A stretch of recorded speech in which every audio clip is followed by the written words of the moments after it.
আসসালামু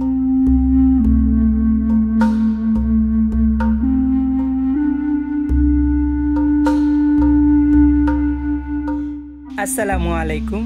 আপনি যেহেতু সিলেট সম্পর্কে জানতে আগ্রহী, সেই কারণে কিন্তু আমাদের আজকের ভিডিওতে আপনি ক্লিক করেছেন।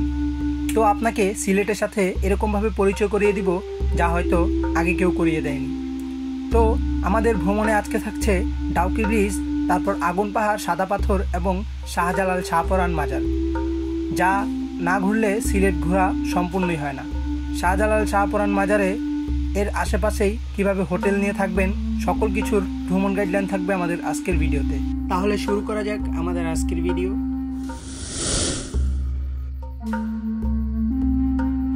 আমাদের আজকের যাত্রা শুরু হচ্ছে ঢাকার সায়দা বাস থেকে। আপনারা চাইলে নন এসি, এসি এবং স্লিপার বাসেও যেতে পারেন। তবে নন এসির ক্ষেত্রে ভাড়া পড়বে 300 থেকে 500 টাকা, আর এসি বাসের ক্ষেত্রে পড়বে 600 থেকে 800 টাকা, আর স্লিপার বাসের ক্ষেত্রে ভাড়া পড়বে 1000 থেকে 1500 টাকার মধ্যে।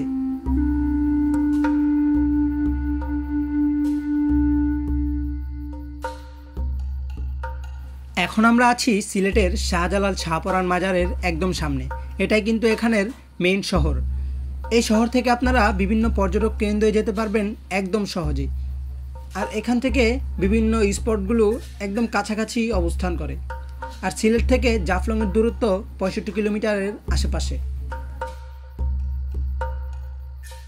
এখন আমরা আছি সিলেটের মেন শহরে। এখান থেকে সিএনজি বা লেগুনা যে কোনো ট্রান্সপোর্ট ভাড়া করতে পারেন খুব অল্প খরচেই। তবে আপনারা কয়জন লোক বা কয়জন টিম মেম্বার আছেন ডিপেন্ড করে সেটার উপরে। আপনারা যদি সিএনজি ভাড়া করতে চান তাহলে 1200 থেকে 1800 টাকার মধ্যে একদিনের জন্য একটি সিএনজি ভাড়া করতে পারবেন। আর যদি লেগুনা ভাড়া করতে যান তাহলে 2000 থেকে 2500 টাকা পর্যন্ত লাগতে পারে।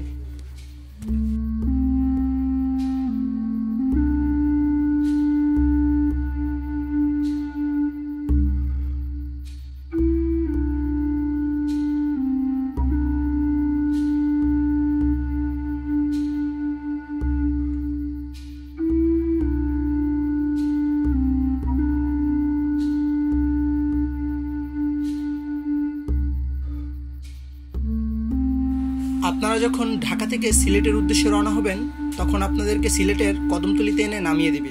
সে কদমতলি থেকে যখন আপনারা সিএনজি অথবা লেগুনাতে করে জাফলংয়ের উদ্দেশ্যে রওনা হবেন তখনই আপনাদের দেখা মিলবে সিলেট চা বাগান। জাফলংয়ের যাওয়ার আগে কিন্তু সিলেট চা বাগানগুলো ঘুরে নিতে পারেন। সিলেট চা বাগানগুলো ঘোরাঘুরি শেষ করে তারপর আপনারা জাফলংয়ের সাদা পাথর এবং ডাউকি ব্রিজের সৌন্দর্য উপভোগ করতে পারেন।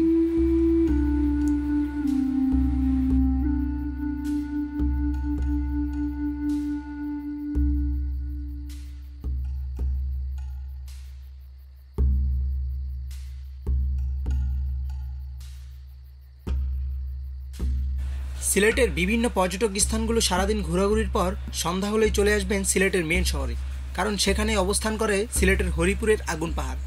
হরিপুরের আগুন পাহাড়টি শাহজালাল শাহপরান মাজারের একদম উত্তর পাশে।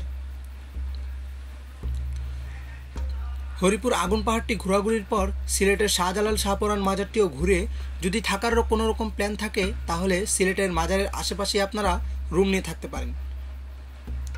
যদি সিলেট শহরে আপনার থাকার কোনো রকম প্ল্যান না থাকে তাহলে আপনারা রাতের বাসে চড়ে ঢাকায় চলে আসতে পারেন।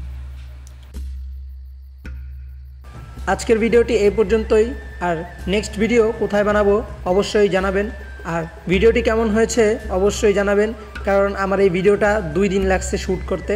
আর এডিটিং তো আছেই, এডিটিং প্রায় 1 সপ্তাহের উপরে এডিটিং করছি এটাকে। তো সব মিলিয়ে অনেক কষ্ট হয়েছে।